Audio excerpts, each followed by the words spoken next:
لا إله إلا الله لا إله إلا الله لا إله إلا الله لا إله إلا الله وبركاته.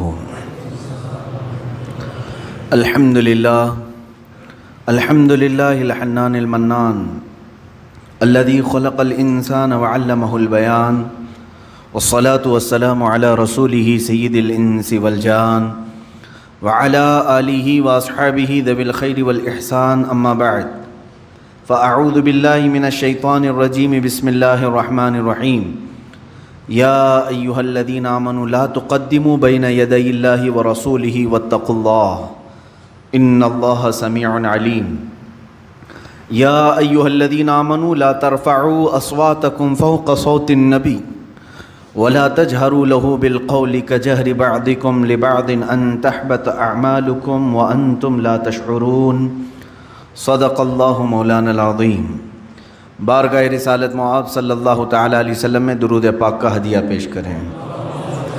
اللہم صلی علی سیدنا و مولانا محمد معدن الجود والکرم وآلہ واصحابہ الکرام وابنہ الکریم وبارک وسلم صلاة دائمة سرمدا ابدا. آبروئے ماں زنام مصطفیٰ است درد دل مسلم مقام مصطفیٰ است. اقبال نے کہا ہے کہ ہم سب کی آبرو اور عزت نام مصطفیٰ سے ہے، اور مسلمان کے دل کا اگر کوئی درد ہے تو وہ صرف مقام مصطفیٰ ہی ہے. یعنی رسول کریم صلی اللہ تعالیٰ علیہ وسلم کے متعلق اگر کوئی بھی بات ہو تبھی مسلم کا دل دکھتا ہے، درد کرتا ہے. باقی دوسری چیزوں میں مسلمان کا دل اتنا ہلکا نہیں ہے کہ رونے لگ جائے. آبروئے ماں زنام مصطفیٰ است درد دل مسلم مقام مصطفیٰ است. عزیزان گرامی، رسول مختار صلی اللہ تعالیٰ علیہ وسلم کے متعلق ایک مسلمان کا جو تعلق ہے، اسی تعلق کو ختم کرنے کے لیے 14 صدیوں سے باطل قوتیں ایڑی چوٹی کا زور لگا چکی ہیں کہ یہ تعلق صرف ختم ہو جائے. باقی معاملات، تمہاری ٹوپیاں ختم ہو جائیں گی آسانی سے، تمہاری داڑیاں نکل جائیں گی آسانی سے، نام تک بدل جائیں گے آسانی سے، بہت ساری بد اخلاقیاں بھی تمہارے درمیان آ جائیں گی آسانی سے. لیکن ایک قوت کو اب تک وہ ختم کرنے میں ناکام ہوتے رہے، وہ ہے مسلمان کے دل کا مقام مصطفیٰ سے جو تعلق ہے. گرا ہوا آدمی بھی جو گناہوں میں ملوث ہے، آوارہ گردی کر رہا ہے، لیکن رسول کریم صلی اللہ علیہ وسلم کا نام آئے تو اپنی زبانوں کو بند کر لیتا ہے، ادب کرنے لگ جاتا ہے. ایسے بہت سارے معاملات ہیں. میں نے کافی پہلے ایک شاعر کے متعلق سنا تھا، جگر دہلوی یا ان کا مراد آبادی، تخلص ہے شاعر کا. تو یہ شاعر کا مزاج الگ تھا. بہت سارے شعراء قوال ایسے جو شراب نوشی بھی کرتے ہیں. شراب پی کر شعر و شاعری کرنا یا محفلیں، رقص کی، ان تمام چیزوں میں شامل ہونا ان کے لیے کوئی عیب کی بات نہیں تھی. تو بہرحال ایک مرتبہ جگر کو یہ ہمیشہ سے زوم رہتا تھا، وہ کسی کے بھی شعر و شاعری کو تنقید کرتا تھا. تنقید کا مطلب ہوتا ہے کرٹیسائز کرنا. اور ان کے سامنے اگر کسی نے علامہ اقبال کی شاعری پڑھی تو کہہ دیتا، ارے یہ کوئی شاعری تھوڑی نہ ہے، اس میں فلاں چیز کی کمی ہے. داغ دہلوی کا شعر پڑھا گیا تو کہا داغ تو ایک رومانسی شاعر ہے، اس کے ہاں دوسرے اشعار نہیں ملتے. مرزا غالب کے اشعار پڑھیں تو اس پر تنقید، ہر ایک شاعر پر وہ تنقید کرتا تھا. اور شاگرد جو ہے مزہ لینے کے لیے اس طرح چھیڑتے بھی رہتے تھے، فلاں شاعر کے بارے میں کچھ کہیے، فلاں شاعر کے بارے میں. ایک مرتبہ محفل میں اسی طرح سے وہ سارے شعراء کے شعر پیش کرتے تھے شاگرد، اور وہ ان پر تنقید کرتا جاتا تھا استاد. اچانک محفل میں ایک شاگرد نے رسول کریم صلی اللہ علیہ وسلم کی ایک حدیث پڑھ دی. اور کہا ان کے بارے میں آپ کا کیا خیال ہے؟ ہر شاعر کے بارے میں آپ کرٹیسائز کرتے ہو، تنقید کرتے ہو، ان الفاظ کے بارے میں، ان جملوں کے بارے میں آپ کا کیا خیال ہے؟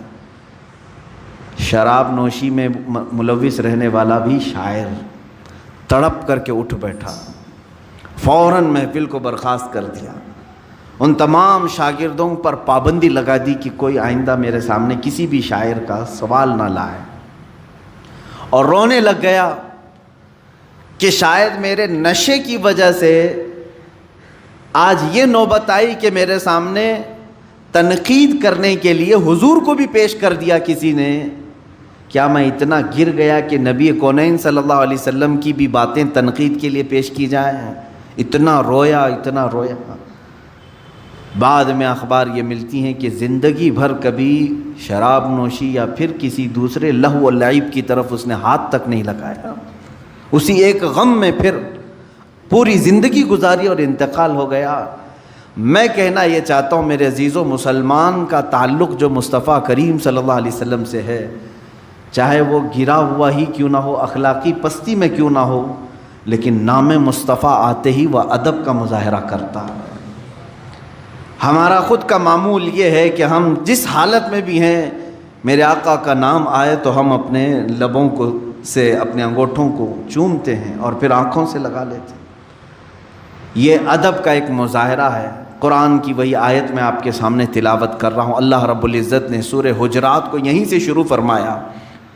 رب ذوالجلال فرماتا ہے، اے ایمان والو، اللہ اور اس کے رسول کے آگے نہ بڑھنا، اللہ اور اس کے رسول کے آگے نہ بڑھو، اللہ سے ڈرتے رہو۔ دوسری آیت ہے جو آج بھی حضور اکرم صلی اللہ علیہ وسلم کی جالیوں پر لکھی ہوئی ہے، مزار مقدس کے سامنے، یا ایھا الذین آمنوا لا ترفعوا اصواتکم فوق صوت النبی، اے ایمان والو، نبی کی آواز پر اپنی آوازیں بلند مت کرنا، ولا تجہروا لہ بالقول کجہر بعضکم لبعض، اور جیسے آپس میں ایک دوسرے کو پکارتے ہو ایسے نبی کو کبھی مت پکارنا۔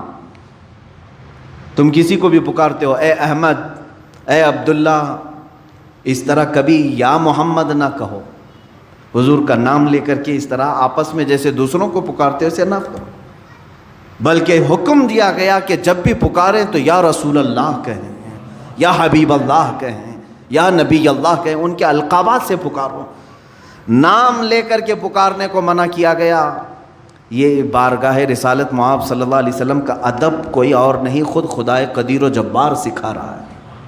یہ آیت جو نازل ہوئی تھی وہ ایک صحابی کے متعلق، ثابت بن قیس رضی اللہ تعالیٰ عنہ، کانوں سے ان کو کم سنائی دیتا تھا، اونچا سننے کی عادت تھی، اور جس کے کانوں میں عذر ہو وہ تھوڑا بلند آواز سے بولتا ہے۔ آپ کو معلوم ہوگا کان اگر کم سنائی دیتے ہیں تو زور سے بولتا ہے، بات کرتا ہے۔ حضرت ثابت بن قیس، یہ قیس بن ثابت، یہ حضور اکرم صلی اللہ علیہ وسلم کی مجلس میں بیٹھے ہوتے، اور جب کوئی بات ان کو سمجھ میں نہ آتی یا سنائی نہ پڑتی تو زور سے پوچھتے، یا رسول اللہ صلی اللہ علیہ وسلم کیا کہا آپ نے؟ حضور دوبارہ ارشاد فرماتے۔ کبھی ایسا ہوتا کہ 3 مرتبہ حضور اکرم صلی اللہ علیہ وسلم ان کو بیان کرتے، حالانکہ اس صحابی کے ساتھ یہ عذر تھا، جان بوجھ کر کے تو نہیں کرتے تھے، عذر تھا، اور اللہ کو یہ بھی پسند نہیں آیا۔ رب تعالیٰ نے آیت نازل فرمائی، اے رسول کے صحابہ، جب مجلس میں بیٹھنا تو بلند آواز سے نبی سے سوال مت کرنا، ان تحبط اعمالکم، کہیں تمہارے پورے اعمال ضائع ہو جائیں گے اور تمہیں خبر بھی نہیں ہوگی، وانتم لا تشعرون۔ یہ صحابی رسول اپنے آپ کو قید کر کے گھر میں روتے رہے کہ پتہ چل گیا تھا کہ انہی کے بارے میں آیت آئی ہے، مجلس رسول میں بلند آواز سے یہی بات کرتے تھے۔ پھر دوبارہ 40 دن کے بعد دوسری آیت آئی جس میں اللہ تعالیٰ نے ان کی مغفرت کا اعلان فرمایا کہ دل سے ان کا ادب تھا، جان بوجھ کر کے بارگاہ رسالت مآب صلی اللہ علیہ وسلم کی انہوں نے توہین نہیں کی ہے، نہ ہی بلند آواز سے انہوں نے جان بوجھ کر کے یوں پوچھا ہے۔ اللہ رب العزت نے انہیں معاف فرمایا، لیکن ساتھ ہی قیامت تک آنے والے مسلمانوں کو یہ تنبیہ کر دی گئی کہ اب نبی کونین صلی اللہ علیہ وسلم کی بات بھی چھڑ جائے، اے مسلمانوں ادب کا مظاہرہ کرو، ادب کا مظاہرہ۔ جب رسول کریم صلی اللہ علیہ وسلم کا تذکرہ خیر ہو رہا ہو اس وقت بھی مسلمانوں پر یہ واجب ہے کہ وہ ہمتن گوش ہو کر کے سنیں نبی کونین صلی اللہ علیہ وسلم کیا فرما رہے ہیں۔ یہ بارگاہ رسالت میں آپ صلی اللہ علیہ وسلم کے آداب میں کیوں بتا رہا ہوں؟ میرے عزیزو، آج اسی بات کی ضرورت ہے، مسلمانوں کے دلوں سے اس بات کو ختم کرنے کی کوشش کی جا رہی ہے۔ بارگاہ نبوت علی صاحب الصلاۃ والسلام میں بے ادبی کر کے آج دنیا یہ سمجھ رہی ہے کہ ہم مسلمانوں کو اپنا ہم نوا بنا لیں گے۔ رسول کریم صلی اللہ تعالیٰ علیہ وسلم سے جو تمہارا تعلق ہے اس کو ہم رینیو کرتے رہیں گے۔ مجھ جیسے ہزار یہاں آئیں گے ممبر پر، اگر اس چراغ میں ہلکی سی بھی کمزوری آ گئی تو انشاءاللہ ممبر رسول سے اس میں پھر اضافے کی کوشش کی جاتی رہے گی۔ یہ نظام قیامت تک چلتا رہے گا انشاءاللہ۔ مسلمانوں کے دلوں میں عظمت مصطفیٰ کم نہیں ہونے دیا جائے گا، اس لیے کہ اللہ رب العزت اس نور مصطفیٰ کی حفاظت کا ضامن ہے۔ عزیزان گرامی، اللہ کے حبیب صلی اللہ تعالیٰ علیہ وسلم کا ذکر خیر ہو رہا ہو اس وقت مسلمانوں پر آج بھی واجب ہے۔ حضرت شاہ عبدالعزیز محدث دہلوی رحمۃ اللہ علیہ کے متعلق ایک بات روایات میں ملتی ہے کہ آپ مولود کی جب بھی محفل ہوتی تو بڑے ادب کے ساتھ حاضر ہو جاتے تھے۔ مولود سمجھ رہے ہیں نا، جس میں رسول کریم صلی اللہ علیہ وسلم کی ولادت پاک کا تذکرہ ہو رہا ہو، نعت ہو رہی ہو، حضور اکرم کی شان بیان کی جا رہی ہو، یہ مولود کی محفل اس کو کہتے ہیں۔ وہ ہمیشہ اس محفل میں ادب سے حاضر ہوتے۔ ایک مرتبہ اپنے گھر کے برآمدے میں یا گھر کے پاس بیٹھ کر کے وہ حقہ پی رہے تھے۔ حقہ منہ سے لگے، حقہ کو جانتے ہوں گے آپ، اس میں صرف دھواں ہوتا ہے، یہ ناجائز و حرام نہیں ہے، ورنہ علماء اس کا استعمال نہیں کرتے۔ حقہ نوشی فرما رہے تھے، تھوڑی دیر میں آپ کے کانوں میں مولود پاک کی آواز آئی۔ پڑوس میں کسی کے گھر میں یہ میلاد شریف کی محفل ہو رہی تھی، آپ نے حقہ چھوڑ دیا، فوراً اٹھ کر کے بھاگ گئے اور جا کر کے مجلس میں بیٹھ گئے ادب سے۔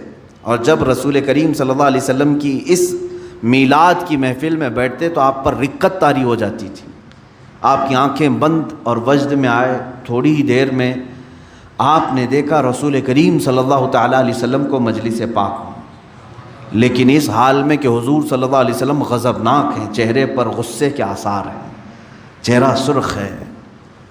آپ ڈر گئے، اس محفل میں بیٹھے ہیں، ادھر میلاد کی محفل چل رہی ہے اور آپ نے کشف کیا، مراقبہ کیا مجلس میلاد میں، آپ کو حضور اکرم صلی اللہ علیہ وسلم کا سرخ چہرہ نظر آیا تو آپ نے ادب سے پوچھا، آقا مجھ سے کوئی توہین تو نہیں ہوئی، کچھ گستاخی تو نہ ہوئی؟ اللہ کے حبیب صلی اللہ تعالیٰ علیہ وسلم نے مخاطب کر کے ارشاد فرمایا، عبدالعزیز تمہیں حیا نہیں آتی، شرم نہیں آتی؟ حقے کا منہ لے کر کے میری مجلس میں چلے آئے، اسی منہ سے تم میری میلاد سننے کے لیے چلے آئے۔ میرے عزیزو، اللہ رب العزت کی بارگاہ میں اتنی نفاست حضور اکرم صلی اللہ علیہ وسلم کی بارگاہ کی رکھی گئی ہے، یہاں تک کہ حضرت ابو ایوب انصاری رضی اللہ تعالیٰ عنہ وہ میزبان رسول ہیں، حضور صلی اللہ تعالیٰ علیہ وسلم کو روزانہ کھانا لا کر کے دیتے تھے۔ کئی دن تک آپ دیکھ رہے تھے حضور صلی اللہ علیہ وسلم کھا نہیں رہے ہیں، کھانے کا برتن ویسے ہی واپس آ جاتا۔ آپ نے پوچھا، یا رسول اللہ صلی اللہ علیہ وسلم کوئی تکلیف ہے مجھ سے آپ کو؟ آپ کھانا تناول نہیں فرماتے؟ اللہ کے حبیب صلی اللہ علیہ وسلم نے فرمایا، اس میں لہسن زیادہ پڑا ہوا ہے اور مجھے لہسن کی بو پسند نہیں ہے۔ اللہ کے حبیب صلی اللہ علیہ وسلم نے یہ فرمایا۔ حضرت ابو ایوب انصاری اس برتن کو نکالے اور زندگی بھر کبھی آپ نے لہسن کو ہاتھ نہیں لگایا، کہ جس کی بو سے اللہ کے حبیب صلی اللہ تعالیٰ علیہ وسلم کی طبیعت پر گراں گزرتا ہو، اس طرح کا حلال پھل بھی، حلال سبزی بھی کھانا انہوں نے اپنے لیے روا نہیں رکھا۔ حالانکہ لہسن اور پیاز حرام نہیں ہے، لیکن وہ صحابی رسول فرماتے ہیں حرام تو نہیں مگر میرے محبوب کو اس کی بو پسند نہیں تو میں نے زندگی بھر ہاتھ نہیں لگایا۔ یہ جو تعلق تھا میرے عزیزوں، میں صحابہ اکرام کی زندگی سے آپ کو چند گوشے ان کی حیات کی جھلکیاں آپ کے سامنے رکھتا ہوں، اور آج آپ کو احساس ہونا چاہیے کہ اقبال نے جو کہا، جس شعر سے میں نے آج اپنے بیان کو شروع کیا ہے، آبروئے ماں زنام مصطفیٰ است، ہماری ساری عزتیں نام مصطفیٰ سے وابستہ ہیں۔ ان کے جو ہم غلام تھے خلق کے پیشوا رہے، ان سے پھرے جہاں پھرا پھر آئی کمی وقار میں، ہمارا سب کچھ اسی نام سے وابستہ ہے۔ درد دل مسلم مقام مصطفیٰ است، مسلمان کا دل اگر تڑپے تو نبی کونین صلی اللہ علیہ وسلم کے لیے تڑپے۔ اگر حضور اکرم صلی اللہ تعالیٰ علیہ وسلم کی محبت تمہارے قلب میں نہیں آئی ہے تو تمہارا ایمان بھی نہیں ہے۔ اس لیے کہ حضرت عمر فاروق رضی اللہ تعالیٰ عنہ جو عشرہ مبشرہ میں سے ہیں، امیر المومنین ہیں، خلیفہ رسول ہیں، حضور اکرم صلی اللہ علیہ وسلم کی بارگاہ میں آئے، کہا یا رسول اللہ صلی اللہ علیہ وسلم، میں اپنی دنیا کی ہر چیز سے زیادہ آپ سے محبت کرتا ہوں، میری اولاد، میرے ماں باپ، میرے مال متاع، سب چیزوں سے زیادہ میں آپ سے محبت کرتا ہوں، لیکن جان سے زیادہ نہیں۔ حضور اکرم صلی اللہ علیہ وسلم نے فرمایا عمر تمہارا ایمان مکمل نہیں ہوا۔ کس کو کہا جا رہا ہے؟ عمر ابن خطاب رضی اللہ تعالیٰ عنہ کو، تمہارا ایمان مکمل نہیں ہوا۔ اسی دن حضرت عمر فاروق رضی اللہ تعالیٰ عنہ نے عرض کیا آقا اگر اس سے ایمان ناقص رہتا ہے تو آپ گواہ ہو جائیں، آج سے میں اپنی جان سے زیادہ آپ سے محبت کرتا ہوں۔ جان سے زیادہ محبت کرنا یہ ایمان کی علامت ہے۔ لا یؤمن احدکم حتی اکون احب الیہ من والدہ وولدہ والناس اجمعین، میرے آقا فرماتے ہیں تم میں سے اس وقت تک کوئی مومن نہیں ہوگا جب تک وہ اپنی اولاد سے، اپنے ماں باپ سے اور تمام انسانوں سے زیادہ مجھ سے محبت کرنے نہ لگے، اس وقت تک وہ پورا مومن نہیں ہو سکتا۔ آج ہمیں پرکھ کر دیکھنے کی ضرورت ہے کیا ہمارے اندر وہ ایمان ہے کمال کو پہنچا ہوا؟ ہم ہمارے بچوں کو ہاتھ لگانے سے کس طرح سے چڑ جاتے ہیں، ہمارے ماں اور ہمارے باپ کی شان میں اگر کوئی گستاخی کرے تو ہم اس کے ساتھ کیا معاملات کرتے ہیں، کیا سلوک کرتے ہیں، یہ سب کو معلوم ہے۔ اس کا مطلب یہ ہے کہ ہم اپنے رشتہ داروں پر آئی ہوئی کوئی بھی آفت کو برداشت نہیں کرتے، تو یہاں ایمان کو پرکھنے کی ضرورت ہے۔ نام مصطفیٰ پر اگر کسی نے کیچڑ اچھالا اور تم خاموش رہے تو اس کا مطلب ہے کہ ایمان کمال کو پہنچا ہی نہیں ہے، ایمان کسی کا کمال کو پہنچا نہیں ہے۔ جب تم اپنے ماں باپ پر کوئی بھی آفت برداشت نہیں کرتے تو اس کا مطلب ہے کہ نبی کو ابھی ماں باپ سے کم چاہتے ہو، اپنی اولاد سے کم چاہتے ہو۔ تمہارے مال کے متعلق اگر کوئی تانا مارے تو تم اس کا جواب دیتے ہو، اس کا مطلب ہے کہ نبی کونین صلی اللہ تعالیٰ علیہ وسلم سے ابھی مال سے کم محبت کرتے ہو۔ عزیزان گرامی وقار، میں سب کی بات نہیں کر رہا ہوں، جو میرے آقا صلی اللہ تعالیٰ علیہ وسلم کی عزت اور ناموس کے لیے کھڑا ہوا، چاہے حالات کیسے بھی ہوں، یہ اس کے ایمان کی علامت ہے۔ میں آج یہاں سے بیان کر رہا ہوں، مجھے ضرور معلوم ہے کہ جمعہ کا یہ مجمع اگرچہ مسجد میں محدود لوگ ہوتے ہوں، لیکن اس بیان کو ریکارڈ کر کے میں پوری عالم اسلام نہیں بلکہ پوری دنیا کو یہ پیغام دینا چاہتا ہوں، آبروئے ماں زنام مصطفیٰ است، ہماری آبرو مصطفیٰ کریم صلی اللہ علیہ وسلم کے نام سے ہے، اور اگر تم نے اس طرف انگلی اٹھائی تو پھر ہمارا زمین پر جینا بھی بیکار ہے، ہم جواب دے کر کے رہیں گے۔ آج فرانس کی گورنمنٹ بھی خاموش بیٹھی ہے، چارلی ہیبڈو نام سے، جو گستاخانہ خاکے بنانے کے لیے پوری دنیا میں اعلانات ہو رہے ہیں، یہ جان بوجھ کر کے ہوتے ہیں۔ رسول کریم صلی اللہ تعالیٰ علیہ وسلم کے کارٹون بنانا ہے، اور اس کو یہ کیا کہہ رہے ہیں؟ یہ آزادی رائے ہے، یہ فریڈم آف سپیچ جس کو کہتے ہیں۔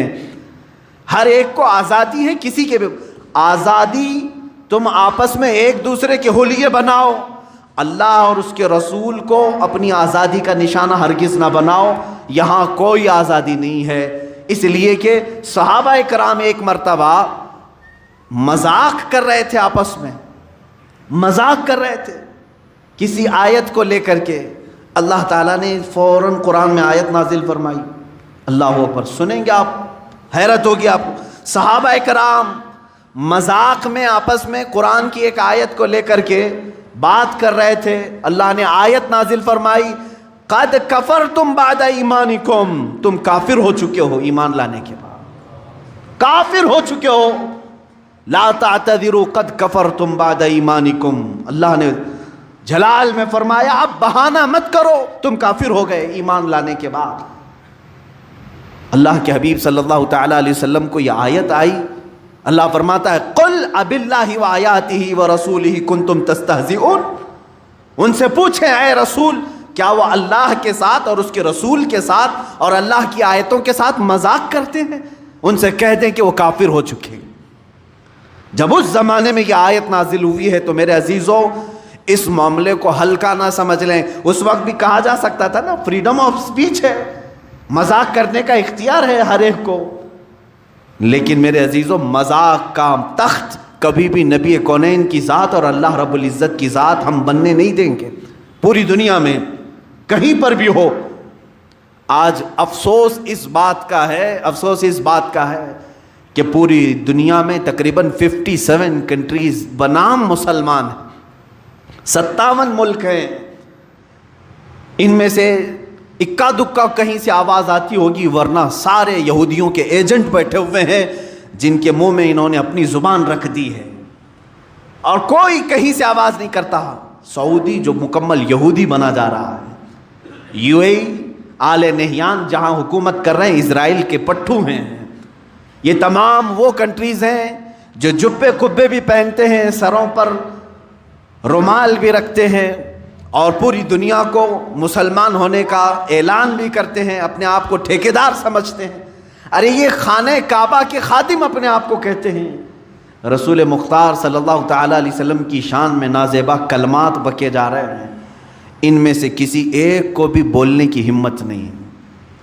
حد تو یہ ہے ابھی چند دنوں پہلے خانہ کعبہ میں مسجد حرم میں جو دنیا کے تمام مسلمانوں کا قلب سمجھا جائے، دل سمجھا جائے، وہاں کے منبر سے مسجد حرم کا امام لوگوں میں خطبہ یہ دے رہا ہے کہ اے مسلمانوں، اسرائیل سے تعلقات اچھے ہونے چاہیے یہودیوں سے، اس لیے کہ یہ بھی نبی کی سنت ہے۔ یہ کہاں سے بات ہو رہی ہے؟ اب خانہ کعبہ سے، حرم مکہ سے بات ہو رہی ہے۔ یہ بکے ہوئے لوگ ہیں۔ اے مسلمانوں اب پہچانو۔ میں آپ کو ایک بات بتانا چاہوں گا، آپ لوگ یہ پہلے سے علماء پر طعنہ مارتے تھے، جب بھی کبھی یہاں سے سنی مسلمان مکہ مکرمہ جاتے ہیں، ان بدبخت وہابی علماء کے پیچھے نماز پڑھنے کا دل نہیں کرتا تھا تو لوگ ہمیں پکڑ کر کہتے لاکھوں لوگ نماز پڑھ رہے ہیں، یہ ایک تم اپنی 1.5 انچ کی الگ مسجد بناؤ گے، ایک جماعت الگ لے کر کے تم نماز پڑھو گے؟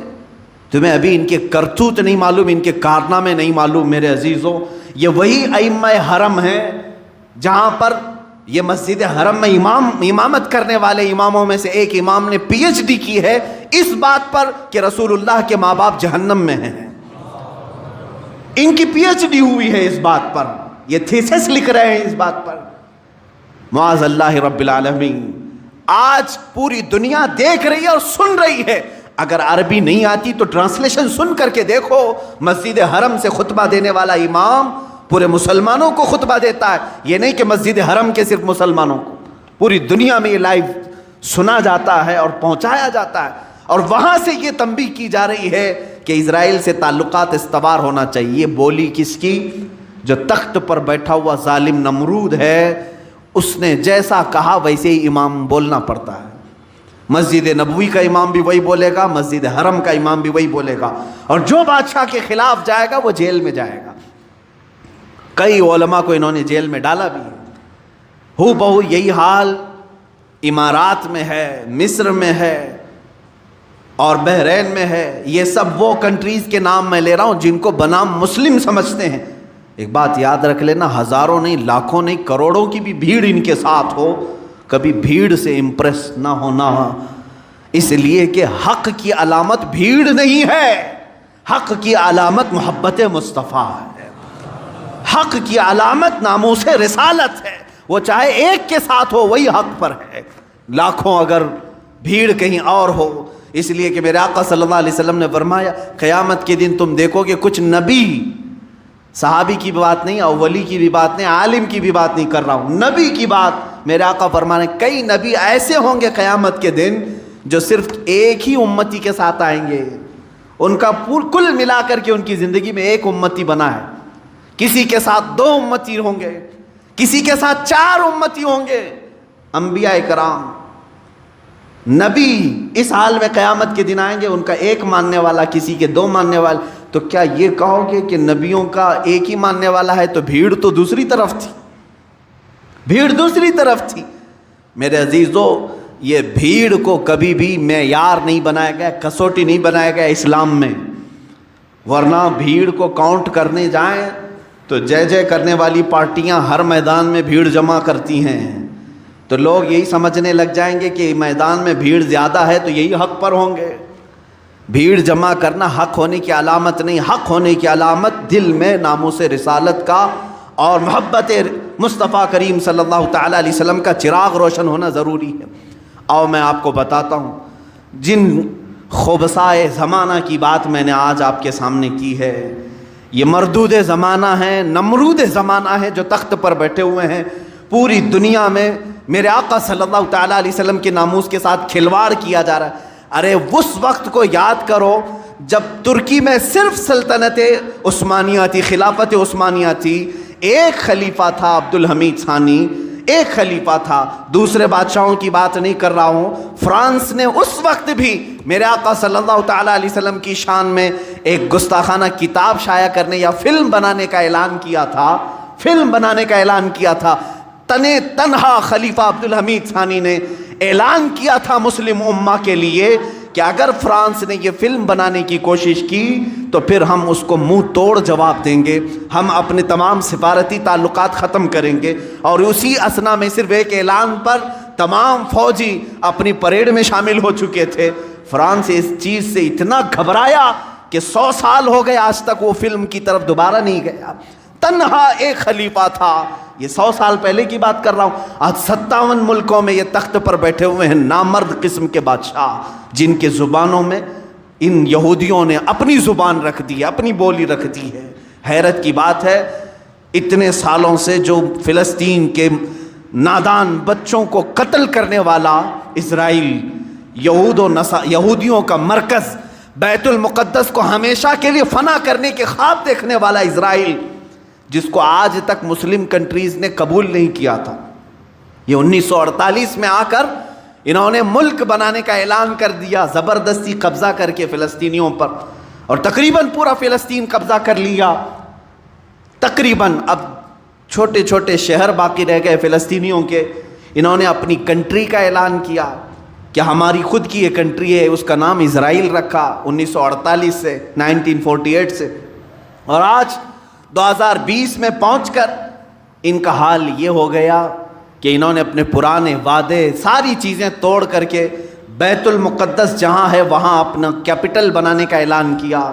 امریکہ بھی اس کو تسلیم کر لیا, دوسری کنٹریز ایک کے بعد دیگرے تسلیم کرتے جا رہے ہیں. لیکن شرم کی بات اس وقت ہے جب مسلمانوں کے نام سے مشہور ممالک میں سے UAE, متحدہ عرب امارات, اس کے بادشاہ نے اعلان یہ کیا پچھلے چند دنوں پہلے کہ ہم اسرائیل کو بطور ملک تسلیم کرتے ہیں اور ان کے ساتھ سفارتی تعلقات قائم کرتے ہیں.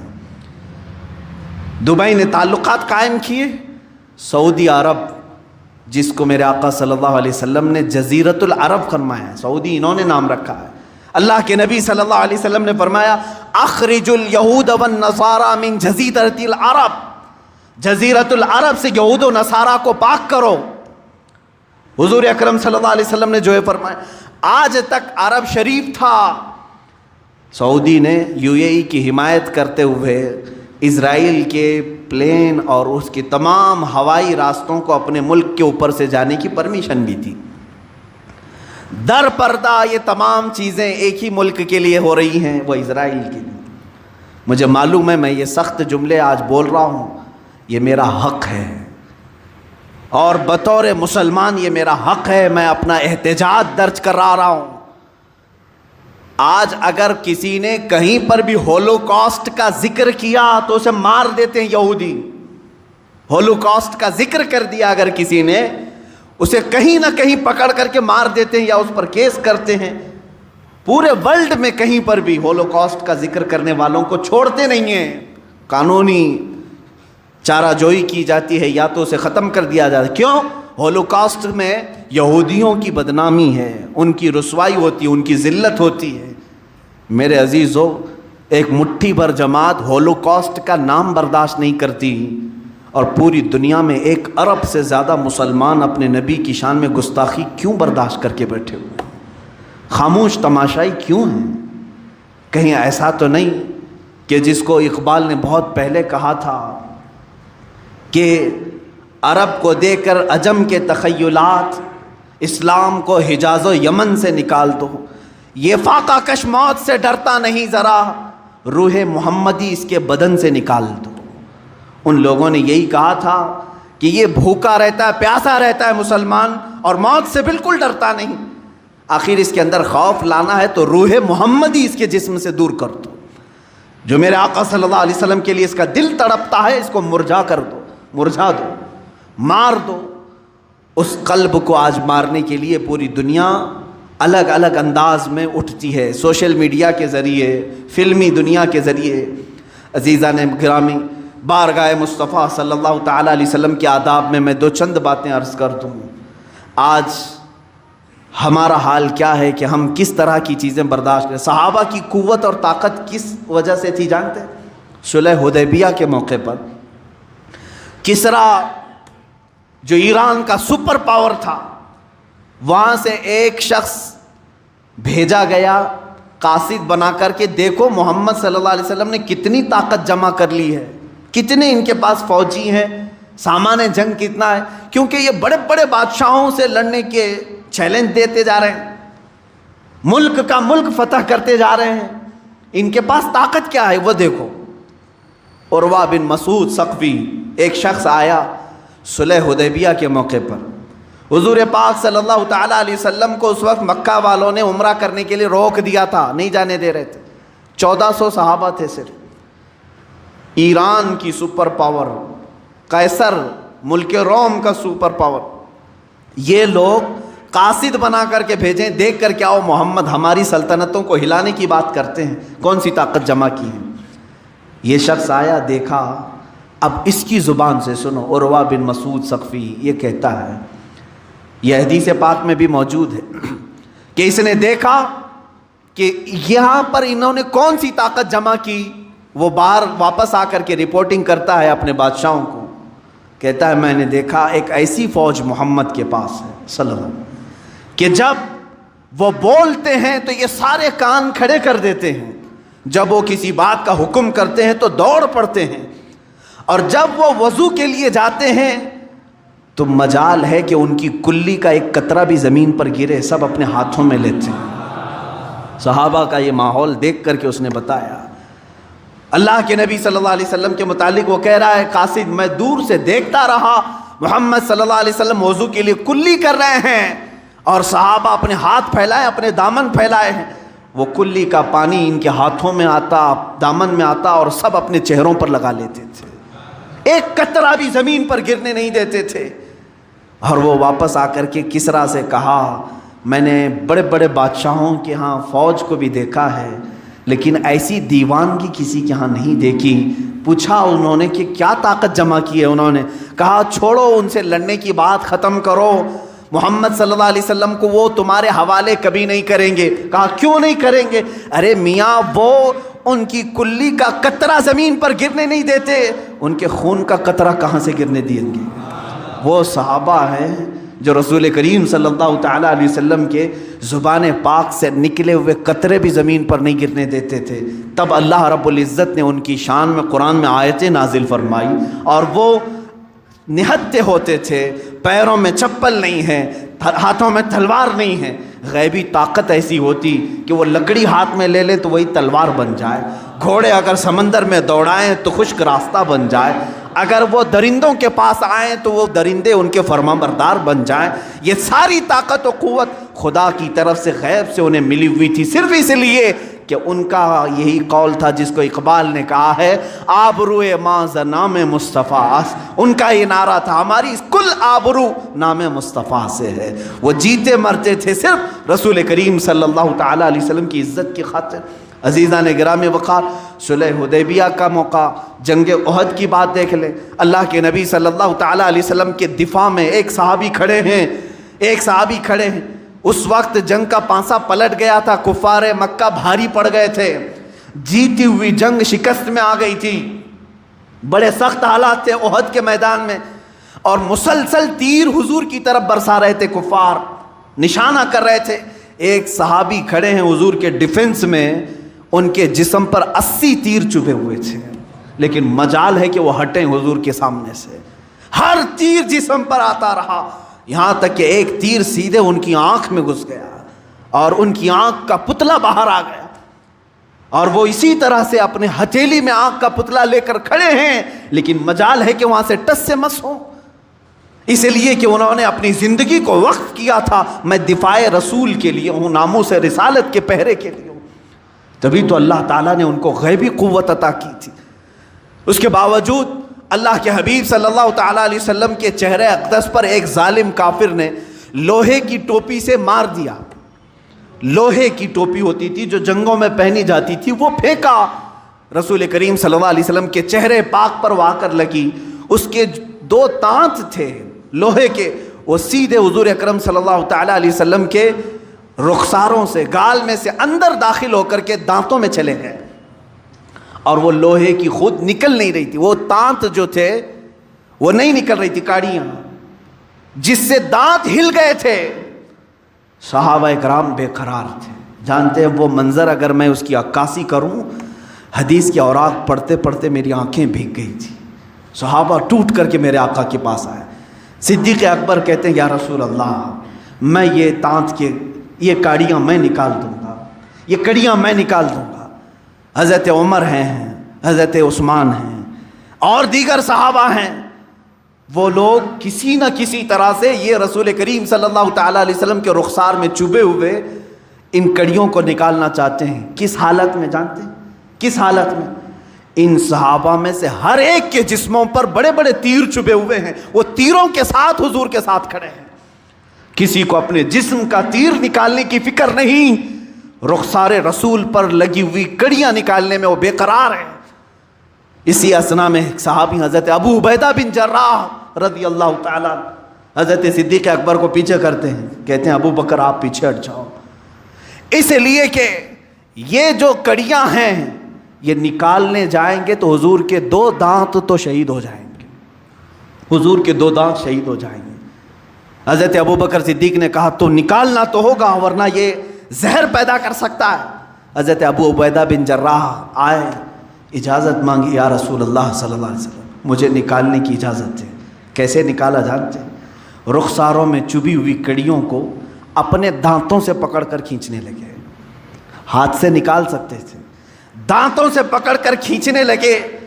جب دانتوں سے کھینچا آپ نے تو حضور صلی اللہ علیہ وسلم کے 2 دانت شہید ہوئے، ساتھ ہی حضرت ابو عبیدہ بن جراح کے 4 دانت ٹوٹ گئے، ان کے دانت ٹوٹ گئے۔ جب وہ کڑی کھینچ کر کے نکالے ان کے دانت بھی ٹوٹے۔ اس کے بعد وہ کھڑے ہو کر کے مسکراتے ہیں، کہتے ہیں ابو بکر میں نے آپ کو صرف پیچھے اس لیے ہٹایا کہ ہاتھ سے نکالتے تو ہمارے ہاتھ کو تو کچھ نہیں ہوتا لیکن رسول پاک کے دانت شہید ہو جاتے ہیں، میں نے اپنے دانتوں سے اس لیے نکالا کہ حضور پاک صلی اللہ علیہ وسلم کے اگر 2 دانت جائیں تو پھر ہمارے منہ میں کسی کے دانت ہونا ہی نہیں چاہیے، ہم سلامت کیسے رہیں۔ جب میرے دانت گر گئے تو مجھے اللہ رب العزت کی ذات پر یہ یقین ہوا کہ مولا تبارک و تعالیٰ مجھے معاف فرمائے گا کہ میرے بھی کفارے کے طور پر دانت گئے ہیں۔ وہ صحابہ کی الفت تھی میرے عزیزوں، وہ صحابہ کی الفت تھی، ان کے بارگاہ مصطفیٰ کے جو لگاؤ ہیں، یہ آداب ہیں، یہ آج دہرانے کی ضرورت ہے۔ امت بھول چکی ہے ان معاملات کو۔ حضرت ابو ایوب انصاری رضی اللہ تعالیٰ میزبان رسول ہیں، سب کو معلوم ہے، جب مدینہ حضور تشریف لائے تو اونٹنی حضرت ابو ایوب کے گھر پر رکی، فیصلہ یہی ہوا تھا کہ جہاں اونٹنی رکے گی وہاں پر حضور آرام کریں۔ ابو ایوب انصاری رضی اللہ تعالیٰ عنہ یہ وہ صحابی ہیں جن کو حضور کی میزبانی کرنے کا شرف حاصل ہے۔ 2 منزلہ گھر تھا، ایک نیچے ایک اوپر۔ حضور صلی اللہ تعالیٰ علیہ وسلم جیسے تشریف لائے، حضرت ابو ایوب انصاری نے کہا حضور آپ کو جو پسند ہے وہ آپ قبول فرما لیں۔ اللہ کے حبیب صلی اللہ علیہ وسلم نے فرمایا میں نیچے کا حصہ پسند کرتا ہوں. لوگ ملنے والے آتے جاتے رہیں گے. تقریباً 7 یا 8 مہینے تک میرے آقا کا قیام ان کے گھر پر رہا ہے. ملنے والے آتے جاتے رہیں گے, مجھے نیچے رہنے دو. نیچے اللہ کے حبیب صلی اللہ علیہ وسلم رہنے لگے. حضرت ابو ایوب انصاری اور ان کی زوجہ اوپر گئے, جاتے ہی بے قراری آ گئی. اللہ کے حبیب صلی اللہ علیہ وسلم نیچے آرام فرما ہیں اور ہم اوپر کیسے سوئیں. پوری چھت پر سوتے نہیں تھے, کونے میں دبک کر بیٹھے رہتے تھے. پوری رات بیٹھے ہوتے. وہ کہتے کہ یہ ادب کے خلاف ہے, اللہ کا حبیب زمین پر سو رہا ہو اور میں پہلے منزلے پر کیسے سوؤں. نہیں سوتے تھے, پوری رات اس طرح سے کونے میں بیٹھے رہتے. ایک دن ان کے گھر میں پانی کا مٹکا مٹی کا تھا, ٹوٹ گیا, پانی بہہ گیا چھت پر. چھپرے کی چھت ہوتی تھی. جانتے حضرت ابو ایوب انصاری کے ہاں ایک ہی کمبل تھا, ایک ہی لحاف تھا. وہ پورا لحاف انہوں نے پانی میں بھگو دیا. جو کپڑے تھے وہ پھاڑ پھاڑ کر پانی میں بھگو دیا, جمع کر لیا. سخت ٹھنڈیوں کی راتیں تھیں. اسی لحاف کو شوہر اور بیوی دونوں اوڑھ کر کے صبح تک بیٹھے رہے, صرف اس لیے کہ پانی کا ایک قطرہ بھی میرے مصطفیٰ کی ذات پر نہ جائے. اللہ کے حبیب صلی اللہ علیہ وسلم کی نیند میں خلل نہ آنے پائے. یہ مقام مصطفیٰ صحابہ اکرام سے سیکھو میرے عزیزوں. ان دلالوں سے کیا سیکھو گے جو آج حکومت کے تخت پر بیٹھے ہیں, جن کو نام مصطفیٰ کی کوئی قدر نہیں. اسی لیے سرکار مفتی اعظم ہند رضی اللہ تعالیٰ عنہ نے اعلان کیا تھا مدینہ طیبہ میں, تیرے حبیب کا پیارا چمن کیا برباد, الہی نکلے یہ نجدی بلا مدینے سے. اللہ ان کی دعا قبول کرے, ان ظالموں کو جزیرۃ العرب سے دور کرے. آج دل روتا ہے میرے عزیزوں. رسول کریم صلی اللہ تعالیٰ علیہ وسلم کی عظمت پر حملے کرنے والے وہ لوگ ہیں جو ٹڈی دل ہیں, ان کے ہاں کوئی ہمت نہیں. اگر مسلم دنیا صرف اور صرف ایک بار ان سے یہ کہہ دے کہ اللہ کے حبیب صلی اللہ تعالیٰ علیہ وسلم کے لیے ہم جان بھی فدا کرتے ہیں. ہم اپنے ہر جمعہ کے خطبے میں یہ کہتے ہیں الا لا ایمان لمن لا محبت لہ, اس کا ایمان ہی نہیں جس کے سینے میں ان کی محبت نہیں. ہم تو انہی کی محبت میں جینے مرنے کی قسمیں کھاتے ہیں. لہٰذا اس نبی کی ذات پر کچھ نہ کہو, ہمیں جو کوسنا ہے کوسو. ہم تو برے ہیں, ہم بد اخلاق ہیں, ہم بد عمل ہیں, ہمیں گالیاں دے دو, لیکن میرے آقا صلی اللہ تعالیٰ علیہ وسلم کی شان میں کچھ نہ کہا جائے. اے مسلمانوں, اپنے آپ کو بیدار رکھو, جس طرح ممکن ہو سکے ان کی مخالفت میں آواز اٹھاؤ. اگر آج تمہارے پاس سوشل میڈیا کا پلیٹ فارم ہے تو اس پر اپنا احتجاج درج کرو کہ ہم فرانسیسی یہ تمام درندوں کے خلاف ہیں, اس لیے کہ انہوں نے ہمارے قلب کو, ہمارے دل کو چھیڑا ہے جہاں میرے آقا کی محبت بستی ہے, ہماری آنکھوں کو ٹھیس پہنچائی ہے جن کے نام سے ہم ٹھنڈک محسوس کرتے ہیں. اس لیے میں کہتا ہوں یہ ہیومن رائٹس کے بھی خلاف ہے. کسی کو اس طرح سے ستانا, ہریسمنٹ کرنا, کہ یہ ظلم نہیں ہے, یہ جرم نہیں ہے. کسی کو بھی ہریسمنٹ کرنا یہ جرم نہیں ہے. اس طرح پورے مسلمانوں, کروڑوں مسلمانوں کو یہ ہریسمنٹ کر رہے ہیں اس بات سے کہ کبھی میرے نبی کے شان میں کارٹون بنانے کی بات, کبھی ان کو معاذ اللہ رب العالمین گندے الفاظ کے ساتھ فلم بنانے کی بات. اس طرح یہ تمام بار بار چیزیں جو آتی ہیں یہ ہمارے ساتھ, یہ ہیومن رائٹس کے خلاف ہے, ہمارے ساتھ یہ ہریسمنٹ ہے. ہم جو ہے بار بار ان تمام کرب کے ساتھ کیوں زندگی گزار رہے ہیں آج؟ کیا ہمیں دنیا میں اس زمین پر تمام لوگوں کی مذہبی آزادی کے ساتھ جینے کا حق نہیں ہے؟ عزیزان گرامی, ہمارا اسلام تو یہ دعوت دیتا ہے لا تسبوا الذین یدعون من دون اللہ فیسبوا اللہ عدوا بغیر علم. قرآن کہتا ہے تم ان کے خداؤں کو گالی مت دو, ان کے خداؤں کو گالی مت دو, اس لیے کہ وہ پلٹ کر کے تمہارے خداؤں کو تمہارے خدا کو بولیں گے. جو اللہ حقیقی ہے اس کو تم وہ گالی دیں گے. ہمیں تو یہ منع کیا گیا ہے. یہ مغرب, یہ ویسٹرن, جہاں سے یہ لوگ اپنے آپ کو پورا سپر پاور کہنے کا دعویٰ کرتے ہیں اور سب سے زیادہ ترقی یافتہ کہتے ہیں, ان ظالموں کو اتنی بھی تمیز نہیں کہ کسی پوری دنیا کے ایک مذہب کی مقدس شخصیت کے ساتھ کھلواڑ کرنا یہ جرم ہے یا نہیں. ان کو اتنی بھی تمیز نہیں. یہ جان بوجھ کر کے کیا جا رہا ہے. آج میں مسلمانوں کو ایک درس دے کر کے جانا چاہوں گا، آخری میرا پیغام سنیں۔ حضرت علامہ ابن حجر عسقلانی رحمۃ اللہ تعالیٰ علیہ نے لکھا ہے کہ بغداد پر جب حملہ ہوا تھا تاتاریوں کا، ان ظالموں نے پورے مسلمانوں کا قتل عام کیا تھا، دریائے دجلہ کا پانی مسلمانوں کے خون سے لال ہو گیا تھا، بہت انہوں نے ظلم و ستم ڈھائے، اور ان کا محبوب مشغلہ کیا تھا؟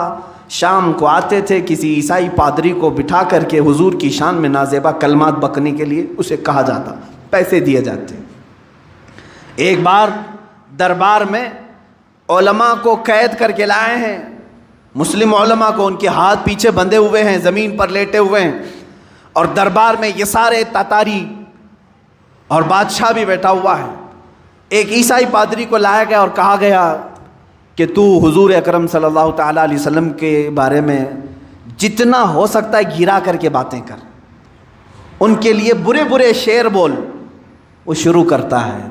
اتفاق ایسا کہ اس بادشاہ کا ایک پالا ہوا کتا تھا جو سونے کی زنجیر سے بندھا ہوا رہتا تھا، سونے کی زنجیر سے اسے باندھتا تھا بادشاہ۔ جیسے ہی وہ عیسائی پادری گستاخی شروع کیا، وہ کتا بھونکنے لگا، کتا بھونکنے لگا، اس نے بند کر دیا۔ پھر تھوڑی دیر کے بعد اس نے پھر وہی کام شروع کیا، کتا پھر بھونکنے لگا۔ لوگوں نے اس سے کہا بھی کہ شاید تو جو بول رہا ہے اس کی وجہ سے کتا بھونک رہا ہے۔ پھر جب اس نے تیسری بار اسی طرح سے گستاخی کرنا شروع کیا تو کتا زنجیر توڑ کر کے نکل آیا اور اس عیسائی پادری پر ایسا حملہ کیا کہ دم زدن میں اسے چیر کر کے ٹکڑے کر دیا، ختم کر دیا۔ اور اسی وقت سینکڑوں کی تعداد میں وہی تاتاری جو گستاخی رسول کے مرتکب تھے، ایمان کی دولت سے مشرف ہوئے، اسلام میں داخل ہوئے۔ میں یہ بات اس لیے عرض کر رہا ہوں، کبھی کبھار مجھے ایسا لگتا ہے کہ وہ کتا تو ہم سے اچھا تھا، وہ کتا تو ہم سے اچھا تھا، جو ناموس رسالت پر کوئی ایک جملہ سننا اسے پسند نہیں تھا۔ کتوں سے گئی گزری زندگی ہم گزارنے پر آ گئے۔ اسی طرح میرے آقا صلی اللہ تعالیٰ علیہ وسلم کا وہ خچر جس پر آپ سواری کرتے تھے، یعفور نام تھا، اتنا عقلمند تھا، اتنا عقلمند۔ خیبر کے موقع پر حضور صلی اللہ تعالیٰ علیہ وسلم کو گفٹ میں ملا، ہدیے کے طور پر ملا۔ جب حضور صلی اللہ علیہ وسلم نے اس کو لیا تو وہ اپنا سر ہلانے لگا، وہ اپنی زبان میں کچھ کہنے لگا۔ حضور مسکرائے، صحابہ نے پوچھا آقا یہ کیا کہہ رہا ہے؟ وہ جانوروں کی بھی بولیاں سنتے تھے، وہ رسول تھے سب کے۔ اللہ کے حبیب صلی اللہ علیہ وسلم فرماتے ہیں یہ خچر مجھ سے کہہ رہا ہے کہ یا رسول اللہ صلی اللہ تعالیٰ علیہ وسلم، میں اس نسل کا گدھا ہوں، میں اس نسل کا خچر ہوں کہ میرے باپ میرے دادا سب وہ خچر تھے کہ جن کے اوپر انبیاء اکرام نے سواری کی تھی، انبیاء نے سواری کی، اور ان کی نسل کا میں آخری خچر ہوں، اور نبیوں میں سب سے آخری آپ، سب سے آخری آپ ہیں۔ اور وہ خاتم النبیین کا عقیدہ رکھنے والا قادیانیوں سے تو بہتر تھا۔ رسول کریم صلی اللہ تعالیٰ علیہ وسلم سے وہ ایک بات یہ بھی عرض کیا کہ آقا میں ایک یہودی کا خریدا ہوا تھا، اس کی ملکیت میں تھا، لیکن وہ حضور سے کہہ رہا ہے خچر یا رسول اللہ صلی اللہ علیہ وسلم برسوں اس یہودی کے گھر میں رہا، ایک مرتبہ بھی میں اپنی پیٹھ پر اس کو سوار ہونے نہیں دیا۔ حضور پاک صلی اللہ تعالیٰ علیہ وسلم سے کہہ رہا ہے جب بھی وہ سوار ہونے کی کوشش کرتا میں اسے گرا دیتا تھا، اس لیے کہ مجھے یہ یقین تھا کہ میری پیٹھ کسی رسول کے لیے رکھی گئی ہے۔ اسی یعفور کو دیکھیں جب میرے آقا صلی اللہ تعالیٰ علیہ وسلم کا وصال ہوا، اللہ کے حبیب صلی اللہ تعالیٰ علیہ وسلم جب کسی صحابی کو بلانا ہوتا تو اسی یعفور کو بھیجتے تھے خچر کہ جاؤ عثمان بن عفان کو بلا لاؤ، جاؤ عمر ابن خطاب کو بلا لاؤ۔ یہ سیدھے اسی صحابی کے گھر جاتا، ان کے دروازے کو اپنے سر سے ٹھوکتا، دروازہ کھلتا، وہ اپنی دم سے اشارہ کرتا، صحابہ سمجھتے کہ رسول کا بلاوا آیا ہے، حضور کا قاصد بن کر کے صحابہ کے گھر جاتا۔ لیکن میرے عزیزو اس کے قلب میں، اس کے دل میں جو عظمت مصطفیٰ تھی وہ یہ، صحابہ کرام فرماتے ہیں حضور صلی اللہ تعالیٰ علیہ وسلم سے ریلیٹڈ ہر چیز سے ان کو محبت تھی۔ جب میرے آقا کا وصال ہوا، انتقال ہوا، اس دن سے لے کر کے 3 دن تک اس یعفور نے نہ گھاس کا ایک پتا کھایا، نہ کھانا پانی، کچھ بھی نہیں، کسی چیز کو منہ نہیں لگاتا تھا۔ اگر کوئی چیز کھانے کے لیے اس کے سامنے پیش کر دی جاتی اپنے پیروں سے ہٹا دیتا تھا۔ صحابہ روتے تھے اس عمل کو دیکھ کر کہ بغیر مصطفیٰ کے یہ کھانا پسند نہیں کرتا۔ 3 دن کے بعد جس کنویں سے آخری مرتبہ میرے آقا صلی اللہ علیہ وسلم نے غسل فرمایا تھا، بیر غرس، جہاں کا پانی یہ روایات میں ہے کہ وہاں جا کر کے دن بھر بیٹھ کر روتا تھا، اور تیسرے دن اسی میں چھلانگ لگا کر کے فوت ہو گیا۔ اس جانور نے یہ درس دیا کہ بغیر مصطفیٰ کے تو یہ جینا بھی بیکار ہے۔ جو نبی کی محبت میں جیا ہو اسے نبی کو چھوڑ کر کے جینے کا کبھی لطف آ ہی نہیں سکتا۔ اسی لیے میں اب اپنی گفتگو بھی اسی پر ختم کرتا ہوں۔ اے مسلمانوں، سمجھ جاؤ، آبرو ما زنام مصطفیٰ اس، آبرو ما زنام مصطفیٰ اس، ہماری آبرو اور ہماری عزت مصطفیٰ کریم کے نام سے ہے۔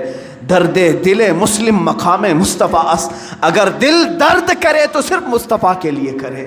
اسی لیے قرآن نے بھی ہمیں یہی تاکید کی ہے کہ جو رسول دے دیں وہ لے لو، جو رسول منع کر دیں اسے چھوڑ دو۔